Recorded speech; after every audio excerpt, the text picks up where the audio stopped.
Makulay na ipinagdiwang sa Osaka, Japan ang ika-69 na anibersaryo ng Philippines-Japan Friendship Day. Nagpamalas ng kanta at indak ang Pinoy performers sa pangunguna ni Bayang Barrios. Rumamba ang mga modelo sa isang fashion show. Tampok ang mga disenyo ni Fern Amato, isang Dubai-based Cebuano designer na kilala sa kanyang artistry at sopistikadong craftsmanship. Ang pagtatanghal ay nagpakita sa matingkad na kulturang Pilipino at nagpakinang sa talento ng mga Pinoy sa pandaigdigang entablado. Nagdiriwang man ng napakahalagang okasyon, hindi nakalimutan ng ating leaders ang mga biktima ng mga nagdaang bagyo at pagbahang epekto ng habagat. Tonight, our hearts and thoughts are with those who are facing difficult times. It is in moments like this that we are reminded of our strength found in unity and the enduring friendship between the Philippines and Japan, built on empathy, support, and shared hope. Ayon sa Consul General ng Pilipinas sa Osaka, kasama sa malalim na ugnayan natin sa Japan, ang tulungan pagdating sa pagharap sa mga kalamidad at sakuna. Anong maaring best practices na matututunan natin pagdating sa kanilang ginagawa sa tsunami, sa bagyo, sa landslide, sa lindol?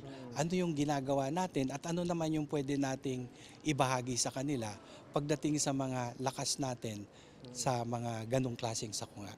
Tunay na malayo na nga ang narating ng relasyon ng dalawang bansa. Hindi raw basta-basta ang relasyon ng Pilipinas at Japan dahil pinatibay ito ng malalim na ugnayan at malalim din na pagtitiwala ng ating mga mamamayan.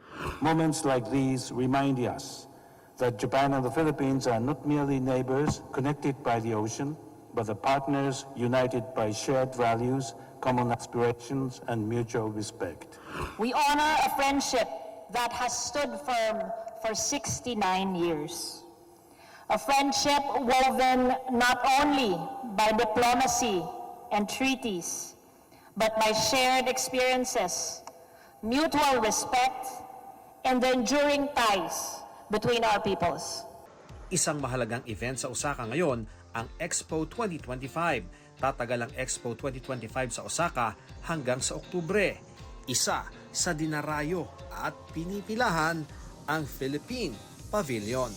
The Philippine Pavilion, with its theme, nature, culture, and community woven together for a better future, brings our stories to life through indigenous textiles, interactive installations, and daily performances.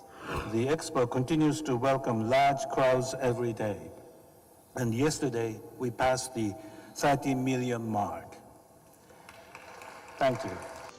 Para sa GMA Integrated News, Ian Cruz ang inyong saksi.